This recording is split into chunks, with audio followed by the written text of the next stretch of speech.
саламатсыңыздар, урматтуу НТС телеканалынын көрүүчүлөрү. Биз эсимде талкуу аянтчасынын телеверсиясын обого чыгарууну кайрадан баштап жатабыз. Бир аз тыныгуудан кийин бүгүнкү биз сөз кыла турган тема бул Экинчи дүйнөлүк согуштогу же Улуу Ата Мекендик согуш дейбизби анын курамындагы ошондогу кыргызстандыктардын тагдыры, кыргызстандыктар жөнүндө буга чейин белгисиз болуп келген же айтылбай келген же жашыртылып келген ар кандай себептер менен ошол фактылардын айрымдары тууралуу айтып берүүнү туура көрдүк.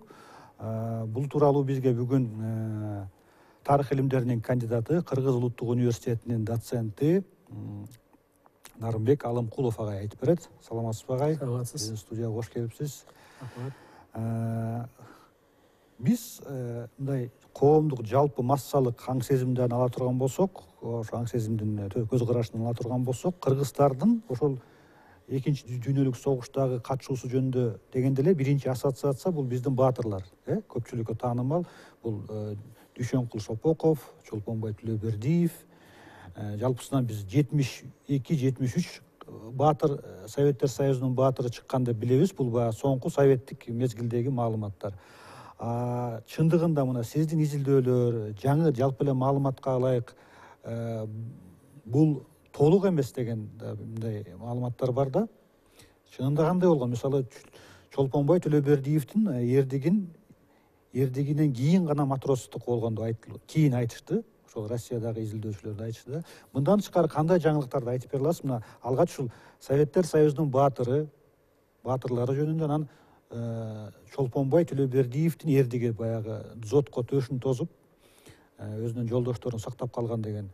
Андан тышкары дагы кыргызстандыктар болгон экен деген маалымат бар экен да, көрсө. Рахмат. Эми биринчиден Кыргызстандан канча киши фронтко кеткен, ошону биз так айтышыбыз керек да. Акыркы маалыматтар боюнча биз азыр 384 миң, башкача айтканда ар бир 4-чү же ар бир 6-чы кыргызстандык Улуу Ата Мекендик согушка жөнөгөн. Бул көрсөткүч боюнча биздин баатырлар, биздин ушул баары баатыр да.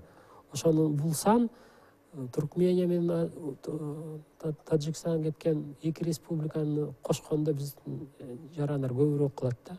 360-350 миң деп жүрчү буга чейин. Эми ошону тилекке каршы, бирок биз чындап айтканда ошо ар бирин билишибиз керек. Фамилиясын, атасынын аты жөнүн, каяктан кеткен, анын ичинде канчасы келбей калган деген сөз дагы ачык болуп атат. Канча киши каза болгон? Мына акыркы маалымат 156 миң деп атат. Кыргызстандык. Бирок бул маалымат так эмес да. Эми бул окумуштуулардын коргоо министрлиги тарабынан иш жүзүнө ашырыла турган иш да. Бирок бул сөз азырынча ачык болуп атат. Эми Советтер Союзунун баатыры жөнүндө сөз кылсак, жалпы Советтер Союзу боюнча 12.682 киши алган да. Наамды. Тилекке каршы биздин мурунку президентибиз кичине туура эмес маалымат берип, баягы 73 менен чектелип калды да.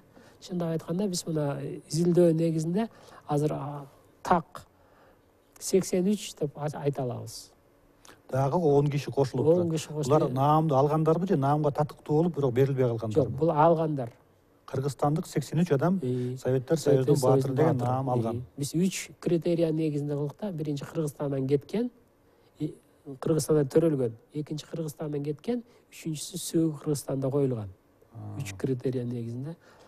Даңк орденинин толук ээси 32 киши деп акыркы ушу сан айтылып жүрчү. Айтылып, буга чейин 28-27, акыркы китептерде кээбирде 20 деп жүрөт.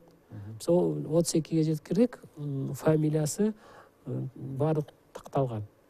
Себеби Россия бул жактан азыр архивдер ачылып атат. Бир топ энциклопедиялар чыккан, ошо негизинде биз ушундай жаңылыктарды киргиздик да. Мунун ичинде 82 кишинен 13 кыргыз бар.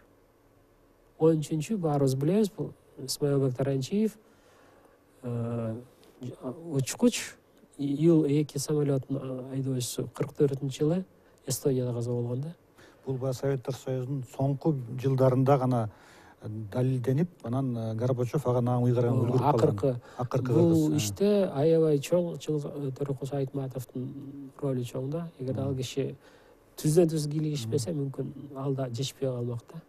Бул ошол биздин дүйнөгө таанылган дөшабыз мына Чыңгыз Айтматов чуркап жүрүп араң ошол адилеттүүлүктү орноткон болсо, андан башка дагы ошо 100 миңдеген биздин мекендешибиз кетип, ошол наамга татыктуу болуп, Советтер Союзунун баатыры деген, бирок ага берилип ыйгарылбай калган учурлар бар бекен? Албетте, мына биз быйыл Челябинскте жакшы конференциянын негизинде китеп чыкты.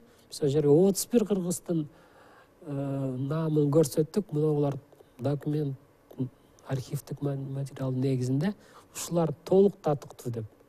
Эми Советтер Союзу жок, бирок мисалы Россия, Казакстан өзүнүн албай калган баатырларына Казакстандын, Россиянын баатыры деген наам берилип атат да. Бизде ошондой дайыр жолу бийликке кайрылат элек, мүмкүнчүлүк болсо ошол кишилер Кыргыз Республикасынын баатыры деген наамга ээ болуш керек. Жана сөзгө кайра кайрылсак, жанагы төшүн дзотко тосуп баатырлык көрсөткөндө Чолпонбайдын дыкында эрдик жасаган. Биздин Кыргызстандык боюнча Чолпонбайдыкындай да. Мына 90-жылдары биз 367 деп ушул сан менен Дал ошондой эрдик жасаган. Ошондой жасаган да. Мына быйыл Москвада Золотаревдун кол астында жаңы китеп чыкты. Жаңы маалыматтар боюнча 462 кишинин, дагы 100 кишинин үстүнө кошулуптур жаңы материал. 462 киши ошол Чолпонбайда Александр Матросовдукундай дал ошондой эрдик жасаган. Ошондой эрдик жасаган. Анан эми чындап айтканда биринчи баатырлык көрсөткөн Бежан Бесияшвили болгон 24-июнь экинчи күнү. Горохов шаары Украинада. Ошол 124-нчы. Ким дедиңиз аты жөнү? Бежан Бесияшвили. Грузин улутунда. Грузин улутунда. Анан тилекке каршы андан ары маалымат. Эң биринчи ошо зотко төшүп тоскон адам. Өзүнүн чегинип бараткан жолдошторун коргоп, пулеметти басып жатып калган да. Бирок ага наам ыйгарылган эмес. Андан ары эч кандай маалымат жок. Каза болгон жери, коюлган жери, алган наамы же баатырлык болгон эмес, тилекке каршы маалымат жок. Анан эгерде мындай эме кылсак, эми Чолпонбай биздин эсептөөбүз боюнча 53-чү болуп атат да. Ошондой эрдик жасаган. Ошондой эрдик жасаган. Александр Матросов болсо 117-чи. Андан тышкары мына дагы эки кыргызстандыкты биз сөз кылабыз. Бул Акматша Түмөнбаев 1-февраль 44-жылы азыркы Новгород областында баатырлык көрсөткөн, мурдагы жылы жергиликтүү элдин демилгеси менен жакшы эстелик коюлду. Андан тышкары Папушин Ефрем Пантелеевич 12 январь 43-жыл. Ошо менен биз мына Кыргызстандык баатырлыктын өзү Скөл областынан фронтко жөнөгөндө. Ошо менен биз азыр ушундай кичинекей эле эмени алганда дагы 4 ошондой баатырлык жасаган адамдын аты жөнү белгилүү болуп отурат. Баатырлыктын түрлөрү көп да. Мисалы эрдик жасаган. Эрдик жасагандар самолет менен самолетко таран күйүп аткан самолетторду эмеге кылган Николай Гастеллодай болуп. Бирок Гастелло азыр акыркы маалыматтар боюнча ал киши эч кандай тиешеси жок экен да. Эми бул башка маселе. Башка маселе. Анан бирок ошондун метел деген орто эсеп менен мына Чолпонбаев окшоп баатыр болгону 25 жашта экен. Орто эсеп менен алсак. Орточо жаш алардын. Орто жаш. Баатырлык көрсөткөн мезгилде. Эң жашы 14-тө, жаш бала. Партизандык Белоруссиядан. Эң улуусу 50-дө. Зотко төшүн тоскондор. Ошентип. Анан эми бул жерде сөз болсо мындай көп да. Мүмкүн баягы угуучулар көрүүчүлөр үчүн кызык болот. Ошонун 17 тирүү калыптыр да. Ошо 400 канча адамдын 463 адамдын 17 тирүү калган экен, зодду тосуп төшү менен. Согуштан кийин дагы жашап. Мына ошонун ичинде жана Кочнев деген Степан Иванович кызык. Ошондо госпитальда жатып 1 ай өлүм менен өмүрдүн ортосунда күрөшүп, анан ал госпитальга фашисттер кайра бомбалап. Жок, кайра пленге чыгып калыптыр. Анан Румынияга алып чыгып, ошол жактан качып, партизандык отрядда салгашып, 66-жылы Челябинскте каза болуптур. Бул эми тагдырда өтө ар түрдүү кызык окуялар болот экен да. Кийин аман-эсен согуштун аягын жеңишти көргөн экен. Жеңишти 66-жылга чейин.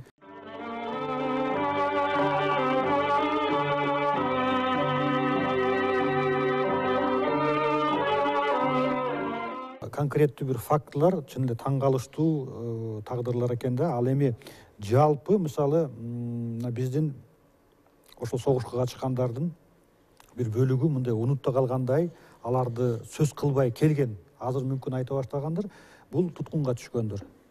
Өз эрки менен багынып бергенби, же курчоодо калыппы, же ар кандай себептер менен ошол фашисттик Германиянын же алардын союздаштарынын колуна туткунга түшүп калган биздин ошол согуштагы мекендештер, жалпы эле советтик жоокерлер болобу, ошолорго болгон мамиле союз кезинде билебиз абдан терс болгон. Анткени Сталин баштап баягы аларды чыккынчы деп эсептеген, пленден куткарылып келгенден кийин, жеңиштен кийин дагы айрымдары 5-10 жылга чейин лагерге, түрмөгө камалып, соттолуп, анан кийин көпчү билебиз, биз да көрүп калдык андай кичинекей болсок дагы, бул пленде отуруп туткунда болуп келген, бул чыккынчы деп алар дагы чүнчүп көпчүлүккө кошула албай өтүп кетти. Дээрлик бардыгы ошол ардагерлер.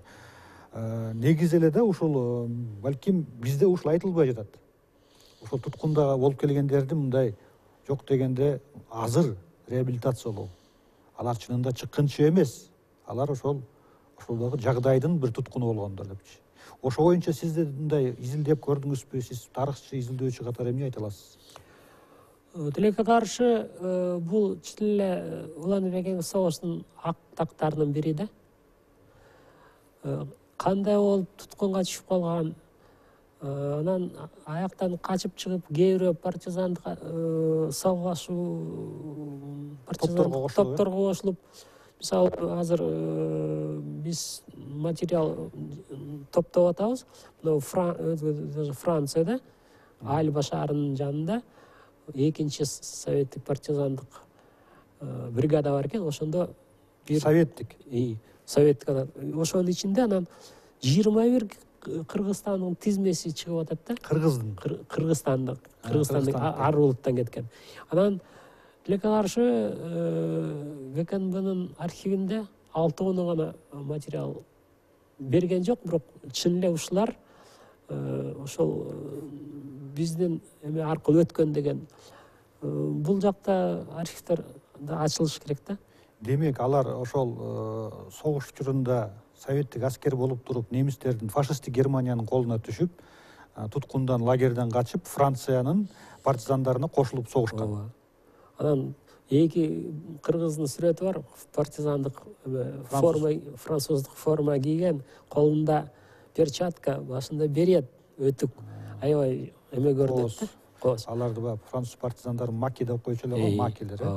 Ошолор анан согушуп партизан болуп келгенден кийин дагы бул жакка кайтып келгенде жазаланышты беле. Ооба. Анан ошонун ичинде эмне үчүн түшүнүксүз да, мисалы көпчүлүк алар туткундан качып чыгып, фашисттерге каршы согушкан, эмнеге жазаланат бул жакка келгенде? Ооба, ал турсун документи бар, партизан болду деген тарабынан мөөр басылган. Бирок тилекке каршы ишеним болгон эмес да. Анан ошонун ичинен бирөө 10 жыл цинк иштетүүчү фабрикада иштеп, зыяндуу тиштеринен такыр калбаган экен да. Анан кийин темир тиштерин салган биздин Кыргызстандан. Көрдүңүзбү? Анан эми мезгил азыр башка. Канчасы колго түшкөн, эмне болуп түшкөн. Кээ бирөө аргасынан жашоо деген бир эле келет. Анан кээ бирөө Түркистан мисалы легионуна кирип кызмат кылган. Анан кызмат кылганда ал легионду жакшылап изилдеш керек да. Ал чын эле партизандарга каршы же октябрь советтик бөлүктөргө каршы согушту, согушкан жокпу. Булар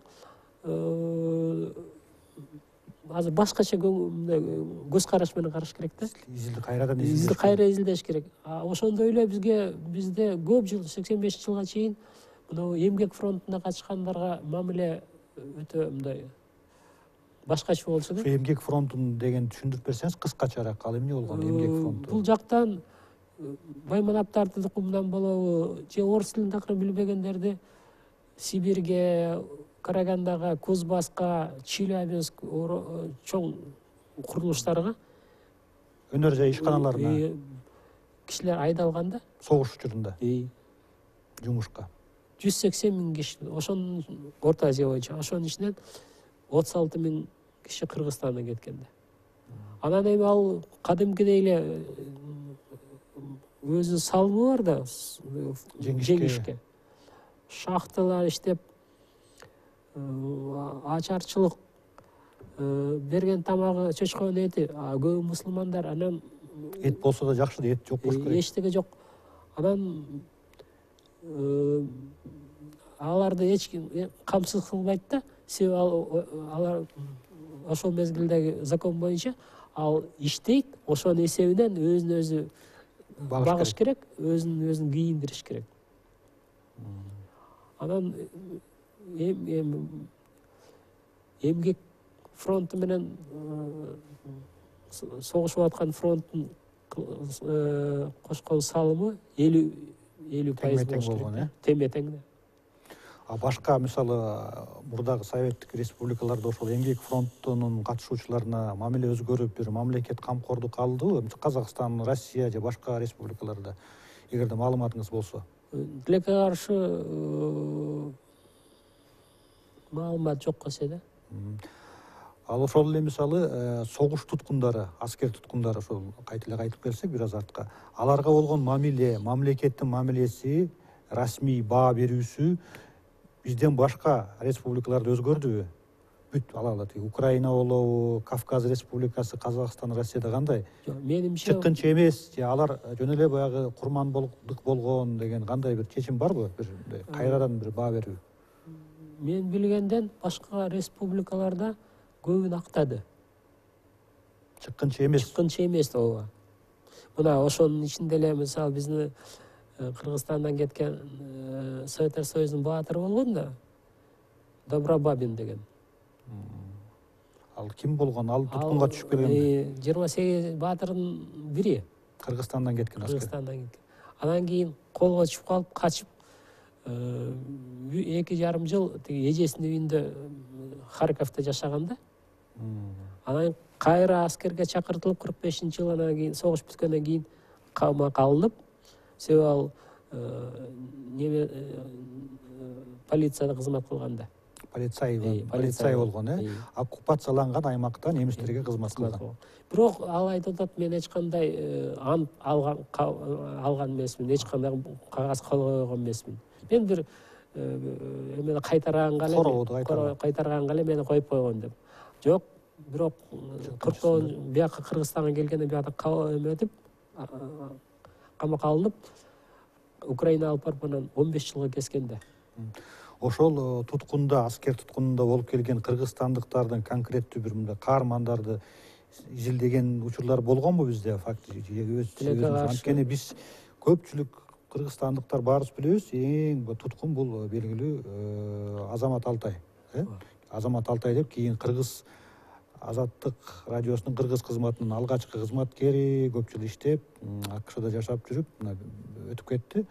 Ошону гана билебиз. А киши дагы мына 92-95-жылдарга чейин кооптонуп турган бул жакка келгенге. Анткени бул жакта Советтер Союзу барда мен келгиси келген эмес. Кийин гана келген, Кыргызстан эгемен болгондон кийин.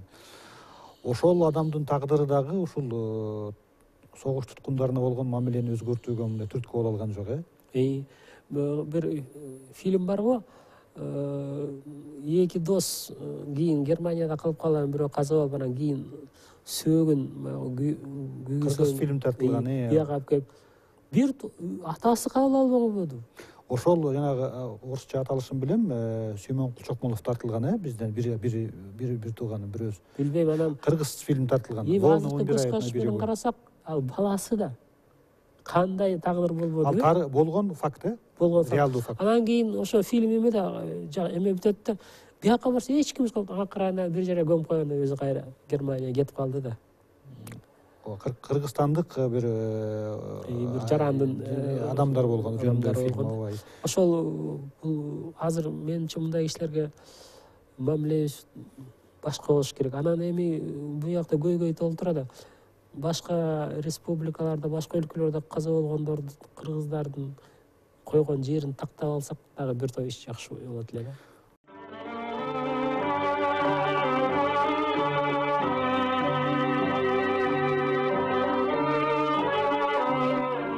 Мисалы, Россияда баягы ис кубарлар бар, поисковый отряды деп коет, ошолор көп абдан. Алар федералдык, жергиликтүү деңгээлде колдоого алынып, мектеп окуучуларынан баштап чоң курактагы адамдарга чейин ошол согуш болгон жерлерди казып изилдеп, кийин мына бир топ маалыматтар ошолордон келип атат да, мисалы бизге эле. Мына аты жөнү, анкеталык маалыматы кыргызстандыктар жөнүндө ошентип табылып аталар. Ооба. Бирок муну үчүн бир проект жасаппы же ыктыярдуу иштей турган жаш изилдөөчүлөр болсо, жумуш аябай көп да. Мына элементарлуу нерсе. Мисалы, мындан бир 30-40 жыл мурда Советтер Союзу ошол согушчу улуу мекендик согушта 20 000 адамдан ажыраган. 20 000 адам каза болгон деп биз окуп калдык мектепте. Миллион. Кечиресиз, 20 миллион деп. Анан кийин кайра куруу заманда 27ге чейин жетти 90-жылдары. Андан бери өскөн жокпу расмий маалыматтар? Эми азыр Кваша деген белгилүү социолог бар, жаңы эсептеп, анын ою боюнча 46 миллионго жеткирип атат да. Бул аскердик жоготуулардан жарандык жок, бирок ал эмнени кошот? Ошол мезгилдин ичинде төрөлгөн балдарды кошуп атат да. Ушунча орто эсеп менен мынча бала төрөлүш керек эле. Төрөлмөк, эгерде ошо төрөлбөй калгандарды кошуп, анан ошого жеткирип атат. Эми социологиялык изилдөө кылган турбайбы? Анан тилекке каршы бизде так маалымат ушу күнгө чейин жок болуп атпайбы? Анан Горбачев 27 000 мүмкүн Советтер Союзу тура туруп кийинки жетекчи болсо мүмкүн дагы кошот беле. Негизи ошол жанагы биздин туткундарга болгон мамиледе ошол эле фашисттик Германия өздөрүнүн туткунга, Советтер Союзунун туткунуна түшүп калган аскерлерине мамиле кандай болгон? Алар дагы куугунтуктап чыккынчы кылмышкер катары баалаганбы же андай деп утканыбыз жок да негизи? Согуш бүтөр самат Кызыл Крест, башка уюмдар Германия Федералдык Республикасынын атайын саясат колдон келишинче колго түшкөн өзүнүн жарандарын алып чыгып кеткен. Москвага келип дала жол сүйлөшүүлөр болуп, мисалы Рудель деген учкуч бар эле да. Эми ал киши легендарды аз 300 жакын самолет жок кылган да. Ошону эметип атып 10 жылдан кийин баары алып чыгып кетишти да. Согуштан кийин. Карапайым колдон келишинче колго түшкөндөрдү анан аларды көп Сибирде, башка Кыргызстанда дагы бир топ эмелер колго түшкөн туткундар иштеген да Германияда. Анан эми аны дагы ал бияктагы иштеген немистерди да биз изилдешибиз керек. Тагдыр ушундай болуп калыптыр, эми ушул жерге келип, мисалы бул Кыргыз драма театрын ошолор салган деп атпайбы? Аябай ушунга чейин жакшы турбайбы? Опера балет театрын, Улуттук университетинин башкы корпусун дагы ошол немис аскер туткундар салган деп жатышат. Алар боюнча сиз мындай маалыматты издеп көргөн жоксузбу? Канча киши келген? Мисалы япондор болгон дейт, Ысык көлдө иштеп калган. Япондор болгон дейт. башын баштадык элек, анан ал жерде жетекчилер алмашып кетти. Мүмкүн азыр жаңы жигит. Ооба, бул өзгөчө канттан Рыбачага чейин боомдун ичиндеги эң оор участокто ошо япондук темир жолдо көп кишилер жардан ылдый учуп кетип, эч кандай техника кол менен эметилген да. Анан ошол жерде бир жерде каза болгон япондордун мүрзөлөрү бар дейт. Жаңы болсам бир 80 жылдардын аягында тартылган кыргыз фильм тарткан фильм бар. Ошол немис туткундары дагы ошол темир жолду курууга катышкан биздеги. Мүмкүн.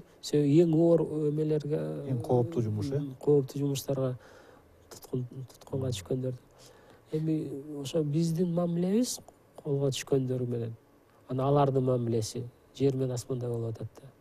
Биз да өзгөрүшүбүз керек. Биз да аларга жасаган мамилебиз башкача болуш керек деген ой бар. Мен азыр анын ысымы эсимден чыгып кетти. Ушул эсимде долбоорунун мындай активдүү жардам берген бир Нарын областынын бир тургуну, жаш келин бар дейт да. Азыр мүмкүн сиз эстейсиз, эсимден чыгып. Ошол мисалы ошол Facebook баракчасына чыгарып жатат. Өзү издеп тапкан немис интернет ресурстарынан таап, ошол немис тилинде жазылган каталогдору, сүрөттөрү менен кыргыздар, кыргызстандык эмес, кыргыздардын аты жөнүн казып таап чыгып атат. Демек, ал маалымат бар экен да. Немистердин Германиянын архивдеринде ошол картотекалар сакталып турат. Барып, эгерде эми ал немистерди абдан так калып калат го, кайрылуу жасаса, демек бир маалыматтарга бир жол ачылат экен эгерде издөө болсо. Бизден, мисалы, сиз тарыхчы катары айта аласызбы? Эмнеге биз ошол архивдерге, ошол Германиянын расмий бир мекемелерине кайрыла албай жатабызбы? Эмне жетпейт? Каражат жокпу, колдоо жокпу? Каржылоо жок. Ага башка тил билиш керек.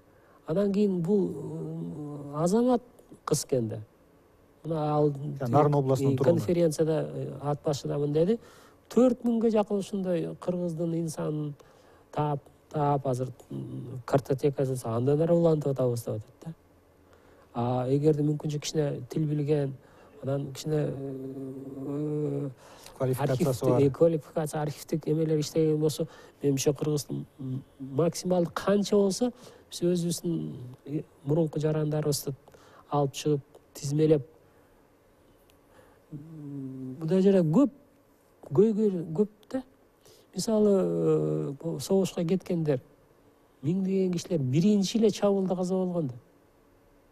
Эч кандай орден, медаль, эчтекеси жок. Анан эми азыр биздин бир топ жарандар айтып атат, ай, ушул болгону эле бир темир эме берип койгулачы, согушка катышкан деп биз ушу көрсөтөлчү. Мисалы, фронтко алып кетип атканда, негизинен ар бир кишиге менимче иш, дело ачыш керек эле да. Сүрөтү менен эчтеке жок. Жөн эле барып эле алып барып фронтко таштай бергенби? Болуп турбу? Ошондой экен да. Себеби миңдеген кишилердин сүрөтү жок. Балдар, неберелер азыр кыргыздар аябай активдүү өтүп атат да. Биз чоң атабыз согушка катышкандан кайтпай калгандар. Негизинен фронтко кеткенде ошондой болуш керек да. Ооба, жекече иш папка ачылыш керек. Ооба, жокто каякта төрөлдү, кай жерден фронтко чакырылды. Башынан эле ошондой жеке иш ачылбаптыр буларга. Эчтеке жок. Жоголуп кеткендер мүмкүн. Анда Подольсктеги архивге барып, кыргыз дагы көпкө чейин изилде отуруп, ушун дивизияларды түзгөндө кандай болгон. Мисалы, 302 дивизия 3 жолу переформирование болгон да. Демек, толугу менен жок болгон да. Жеке курамы жок болуп, курман болуп, кайрадан жаңылар келген. Алмашып. Анан көйгөй бул жерде изилдей турган суроолор, көйгөйлөр аябай көп. Ошо менен жаштарды чакырат элем, мүмкүнчүлүк көңүлү болсо, ошол кишилердин астында эме күнөөбүз бар, ошону калыбына келтириш керек, чындыкты жашырышыбыз керек. Ошону изилдегенге, мисалы, азыр мына сиз илимий чөйрөдө жүрөсүз. Колдоо жоктугу үчүн ошо каалоочулар жокпу изилдегенге? Негизи эле баягы мүмкүн болбой атат. Мисалы, жалаң эле улуу ата мекендик Экинчи дүйнөлүк согуштун тарыхын эмес, жалпы эле да, мисалы, буга чейин да ушул долбоорун алкаганда биздин тарыхчылар менен ушундай маектешип отурганда баардыгы айтат, мамлекеттен колдоо жок. Мисалы Казакстандын, Россиянын, бул Европаны айтпай эле коелу, архивтерине барып иштеген бир топ каражат керек. Айерге барыш керек, жол киресиз, жашаганы аны 1-2 күндө эле эмес, жумалап айлап отурууга туура келет архивде депчи. Негизи ошондой мүмкүнчүлүк түзүп берүү өтүнүчү менен кайрылдыңыздарбы? Эң башкысы башка Казакстан, Россияда бул иш кандай жолго коюлган? Мен Казакстанды билбейм, бирок Россиянын мындай мамилеси башка да бул атап келишти. Анан ушу мурунку Советтик Союздун республикасын бириктирген бир эле жалгыз эле майрам ушул калды да.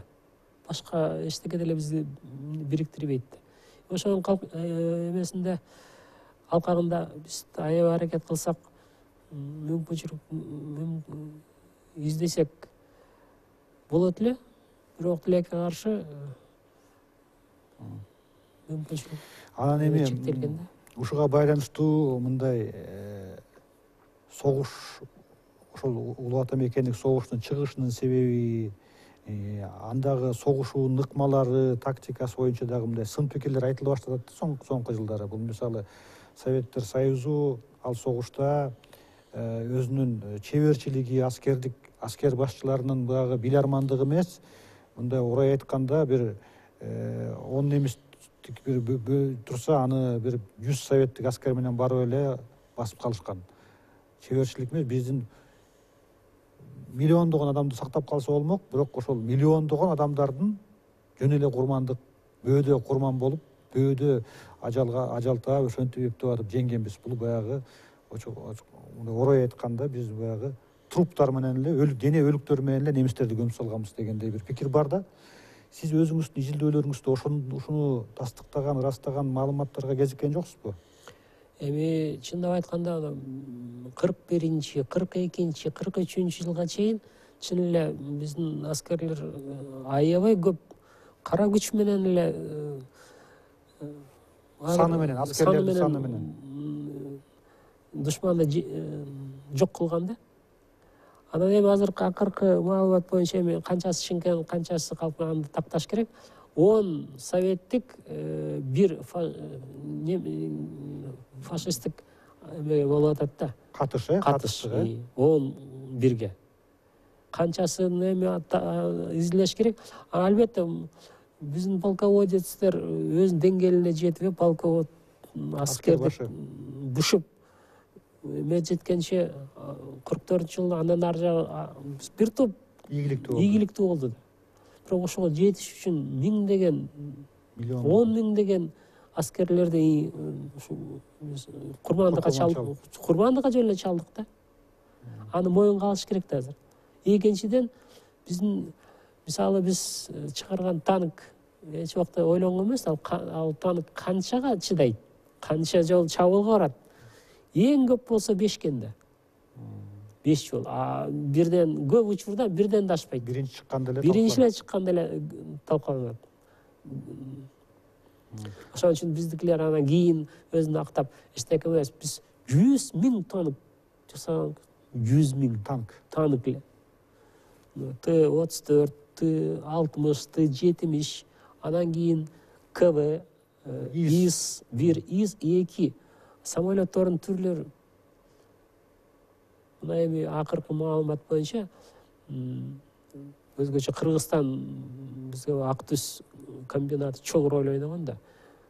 Октар жасоо боюнча, патрон жасоо боюнча 17 миллиард патрон эле чыгарган экенбиз. Эми ошону 8 миллион каза болгонду бөлсөңүз, канча эме керек бир душманды өлтүрүш. Андан тышкары мина бар, граната бар, авиабомба бар, торпеда бар жана башка.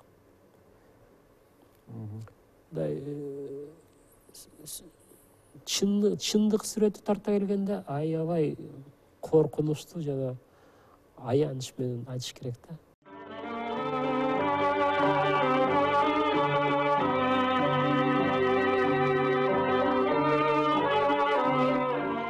Согушка болгон мамиле мындай тарыхый биздин историографияда, советтик өзгөчө. Анан кийинки баягы коомдук аң сезимде бул жалаң гана баатырдык, шаңдуу мындай чынында согушко болгон мамиле, согушту эскерип эстеп жүрүү мисалы Европада башкача экен да. Мисалы Бельгияда да алар мектеп окуучуларын бир батальондун бир маршрутуна чыгарат экен.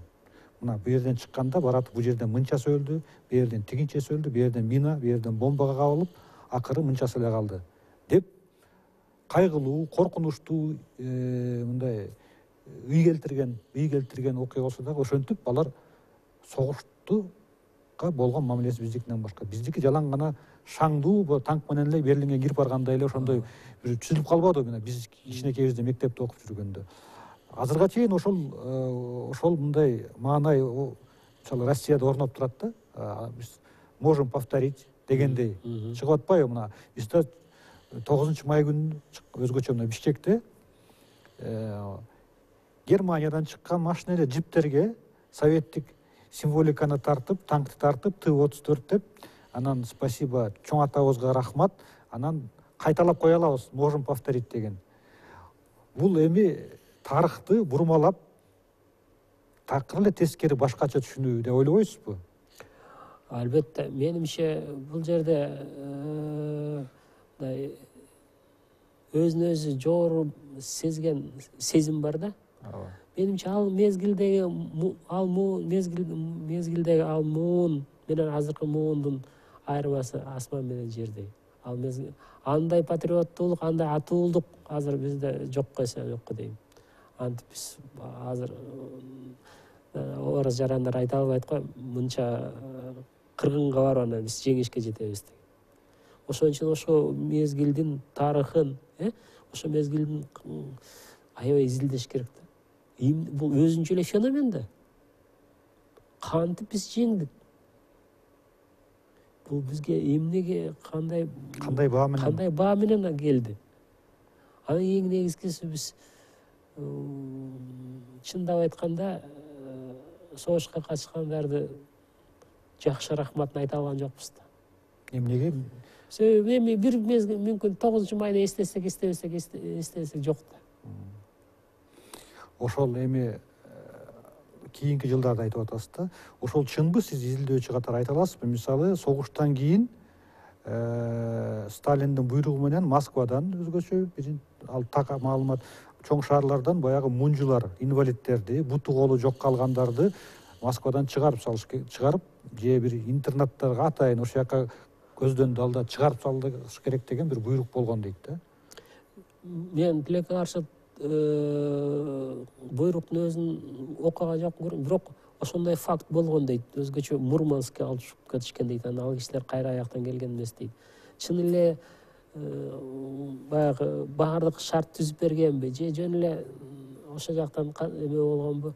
Жанагы мунжу кишилер кайры сурап, анан бул советтик бийликтин советтик борбор шаардын көркүн бузат деп, анан ошондой деген факт бар да. Бул болсо тилекке каршы. Анан эми ошол мисалы ошол эле Германиядан согуш бүткөндөн 10 жылдан кийин согушка катышкандар үчүн кайсы фронттобу, кайсы жерде согушкан бар, согушка катышкан үчүн өзүнчө пансион, бир врач, бир медсестра, Ар бир ардагерге ошо жана пансиондорго же жалгыз бир комнатага кааласаң, экиге ылдый жакта эс алуучу жай, ашкана, анан эмне кааласаң мамлекет ушуну өзүнө алган да. Толук мамлекеттин камкордугунда. Бул жеңилген тарап. Эгерде жеңсе эмне болот эле? Биз жеңген ушу көп көйгөйлөрдү биз чече алган жокпуз да. Ал кишилер ушу болот деп жүрүп өтүп кетишти. Анан ошон үчүн чын эле кандуу салгылашууга катышкан кишилер эч убакта ал жөнүндө айтчу эмес да. Өзү менен ошол маалыматтарды алып кетти. Ошол Сталиндин ардагерлерге, согуш ардагерлерине болгон мамилени дагы бир мисалы катары айтып жүрүшөт да. Бул Жуковго болгон мамилесин билебиз. Жуковдун таасиринен коркуп аны кызматынан төмөндөтүп, соттогон гана жок, бирок көп мындай кысымга алганын билебиз. Ал эми мына согуштан кийин ошол ардагерлерге ар бир орденине үчүн мисалы 20-30 рубльдан кошумча акча төлөнчү экен. Ошол согуштун эрлик жасагандарга болгон мамиле кескин начарлап кетти деген да маалымат бар да, ошол Сталиндин мамилеси да. Ошондой фактылар кайсы жыл экенин билбейм, бирок кийин анын баарын алып койгон да. Эчтеке төлөбөй калган. Биринчи 3 жыл төлөнгөн. Сталиндин учурунда. Анан кийин жаңы буйрук чыгарылып, Совет мамлекетинин атынан анан эч кандай эмелер төлөнбөй калган да. Бир гана же сен Советтер Союзунун баатыры болушуң керек, же ардак Даңк орденинин толук ээси кавалер болуш. Ошолор үчүн гана кошумча берилген. Бир жыл ошо же бир жака курортко, же согушкан жерине бекер барып келген мамлекет эсебинен болду. Ар бир ордендин статусун карап көрсөңүз, азыр айтылган да, мынчадан мынча төлөнүш керек деп. Тилекке каршы Совет бийлиги өз сөзүндө турган жок. Эмнеге Сталин ошондой чечим кабыл алды? Мен тилекке каршы билбейм. Эмнеге же абал ушунча оор болду, кийинки согушка даярданыш керек, же кийин өлкөбүз байып кеткенден кийин жасайбыз деген сөз болду. Ошо менен сөз ачык калып калды да. Ошого карабай, мисалы мен өзүмдүн чоң атамды билем да, кайра куруу жылдары Сталинге катуусун айтыла баштабадыбы? Баягы жеке культ личности, репрессиялар, ошол эле кызыл кыргын салган депчи. Ошого карабай, мисалы, балким бар эмес, бирок биз көргөн, мен билген, сиз көргөн көпчүлүгү ошо согуш ардагерлери Сталинге такыр сөз тийгизбей өтүштү. Сталинге канча сын айтылса дагы, мисалы, кийинки кайра куруу жылдары, 90-жылдары, алар Сталинди баягы чабуулга чыкканда мекени үчүн, Сталин үчүн деп чыкканбыз. Сталин болгон үчүн биз жеңгенбиз деп, ошол пикиринен кайтпай өтүштү. Дээрлик бардыгы десек болот, көбү баары болбосо да көбү да. Эмнеге ошондой мамиле? Мына согуштан кийин да кордук көрсөтүп, мунжуларды түндүккө сүрүп салган, ордендер үчүн кошумча төлөмдөрдү алып салса дагы, эмнеге ошол ардагерлер Сталинди ушунчалык мындай пир тутушкан? Биринчиден, азыр өзгөчө Россия телекөрсөтүүлөр, китептер Сталинге такыр башкача мамиле болуп атат. Азыр ооба. Анан экинчиден, ишеним күчтүү го. Бул ишеним деген азыркы эмес, мына ошол эле 80-90-жылдары Сталинден көңүлү калган жок да көпчүлүк. Ошондо да ошо ишеним деген жакшы эме, зор нерсе экен да. Ошого жетекчи, ошого татыктуу болуш керек экен да.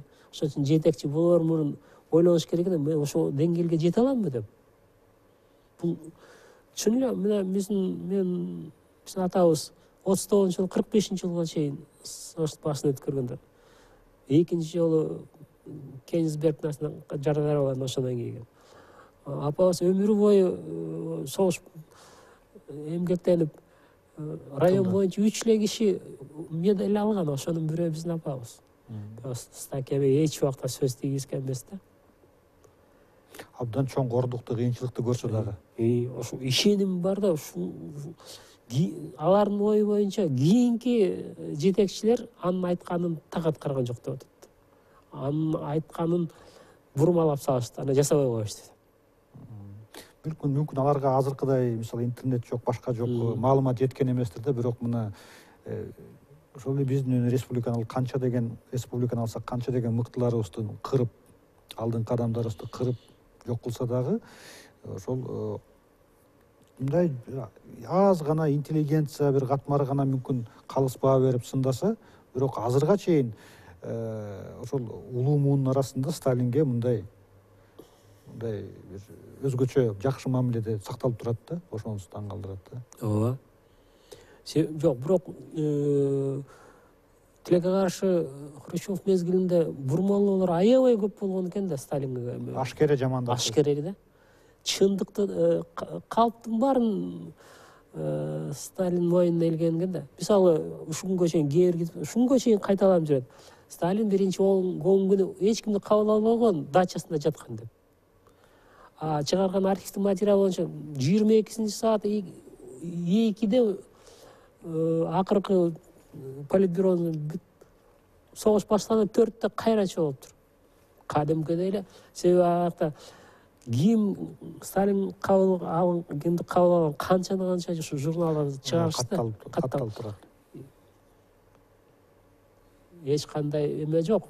Кадимкидей эле иштеп, эч жатып алган ушундай эмелер көп да. Саясат анан эрегишүү болгон экен да. Эгерде мындан башка кошумчалай турган маалыматыңыз жок болсо, мүмкүн кийинкилерде дагы айтып берерсиз, Сизге Нарымбек ага чоң рахмат. Бизге келип ушундай кызыктуу маалыматтарды, чын эле бир топ маалымат жалпыбыз үчүн жаңылык болду. Мындан дагы эгерде сизге ошол баштап жүргүзүп жаткан изилдөөлүңүз ийгиликтүү аягына чыксын деп каалайм. Ден соолук каалайм сизге. Анан баардык сиздин демилгелериңиз, сиздин кесиптештериңиздин демилгелери колдоо таап, алар дагы ийгиликтүү ишке ашсын. Чоң рахмат. Аракет кылабыз. Мына буйруса бир